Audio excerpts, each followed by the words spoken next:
હાલમાં થોડીક જ ઘડીઓ ગણાઈ રહી છે। ભક્તોનો જમાવડો પણ ક્યાંક મંદિર પરિસરની બહાર જોવા મળી રહ્યો છે, કારણ કે હાલમાં તો સુરક્ષાના કારણોસર મુખ્યમંત્રી આવવાના હોવાથી ત્યાં અત્યારે ભક્તો માટે જે મંદિર પરિસર છે તેમાં દર્શન અત્યારે બંધ કરવામાં આવ્યા છે અને માત્ર અંદર જે કલાકારો છે, પોલીસના જવાનો છે, સંતો મહંતો છે તે જ અત્યારે ઉપસ્થિત છે। એક તરફ ભગવાનનો પ્રસાદ પણ તૈયાર છે, ભક્તો પણ આતુર છે, કારણ કે જ્યારે જમાલપુરથી રથ નીકળતો હોય છે ત્યારબાદ ચકલેશ્વર મહાદેવથી લઈને મ્યુનિસિપલ એએમસી,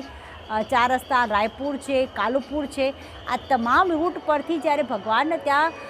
રથયાત્રા માટે રથમાં સવાર થઈને નીકળતા હોય છે ત્યારે ભક્તો ખૂબ તૈયાર થઈને અને ભગવાનને સ્વાગત કરવા માટે તૈયારીઓ કરતા હોય છે। ભક્તો પણ અત્યારે પોતાના ઘરની સાફ સફાઈ કરી રહ્યા છે અને ભગવાન આવવાના છે તે માટે કહેવાય ને કે સવારથી જ કામ આખું પૂર્ણ કરી દીધું છે, કારણ કે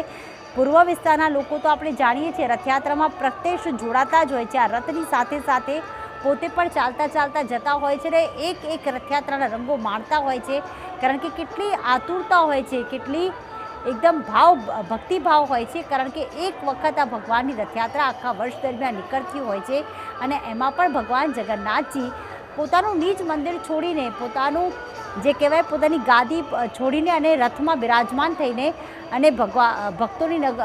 ખબર અંતર પૂછવા નીકળતા હોય છે। ભક્તોને કોઈ દુઃખ છે કે નહીં, કારણ કે જેમ એક રાજા હોય છે, એક રાજા પણ પોતાના પ્રજાના ખબર અંતર પૂછવા માટે જતા હોય છે। ભક્તો તો પોતાના પ્રશ્નો, પોતાની સમસ્યાઓ લઈને નિજ મંદિર આવતા જ હોય છે,